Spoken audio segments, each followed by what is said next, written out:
Assalamualaikum warahmatullahi wabarakatuh. My name is Ilyana Ilmi Sholihah. My ID number 21202011. Today I will explain about positive and negative impact of teaching and learning during pandemic COVID-19.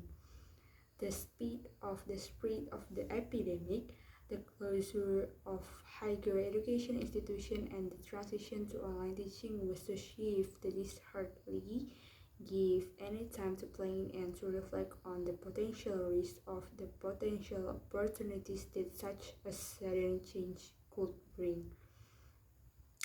Given such a situation, it is important to look at the impact and reflect on what has transpired and what is likely to happen as we move forward in the field of global education.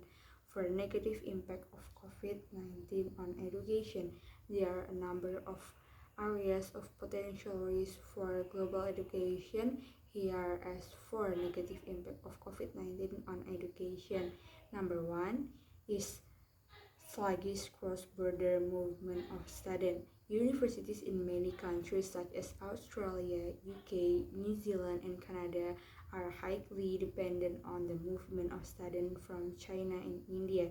It is becoming more and more clear that this cross-border movement of students will take a beating at least for the next 2 to 3 years and will lead to major financial risk for universities in these countries who are already under financial pressure. Number two, passive learning by students.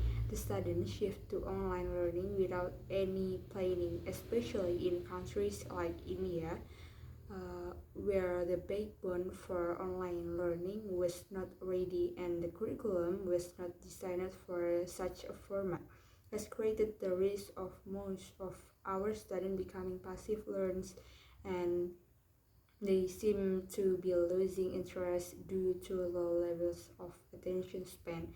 Number three, unprepared teachers for teacher from online education. Yeah. Online learning is a special kind of methodology, and not all teachers are good at it, or at least not all of them were ready for this sudden transition from face-to-face learning to online learning.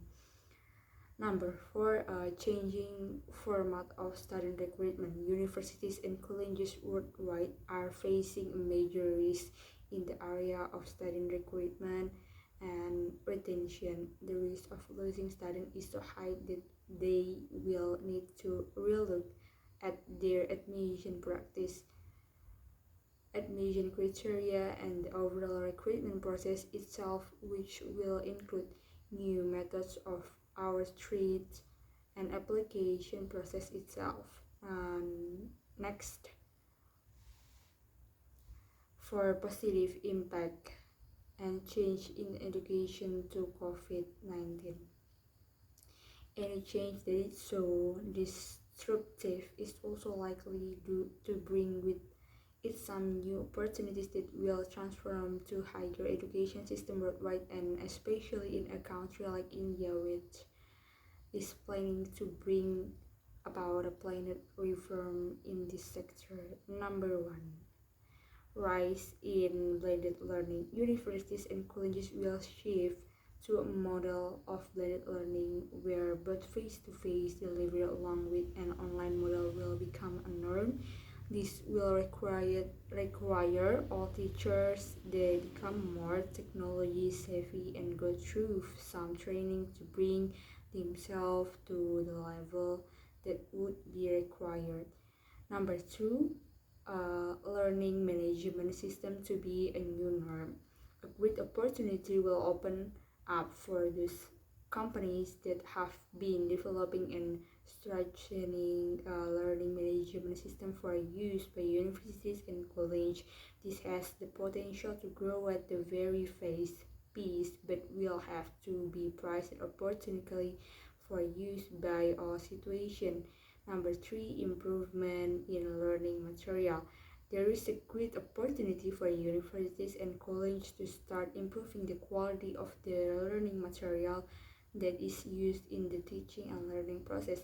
Science-based learning will be a new of learning. There will be a past will be fast to be new ways to design and deliver quality content, especially due to the fact that the use of a learning management system will bring about more openness and transparency in academics. Number four, rise is collaborative work. The learning community, to a large extent, has been very insulated, and more so in a country like India, there is a new opportunity where collaborative teaching and learning can take on new forms and can even be monetized.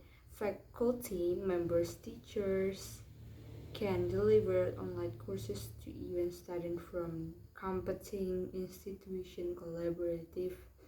Collaboration can also happen among faculty teachers across the nation of the benefit from each other. Finally, it is expected that there will be a massive rise in teleconferencing opportunities which can also have a negative impact on travel. That's all for me. Thank you and wassalamualaikum warahmatullahi wabarakatuh.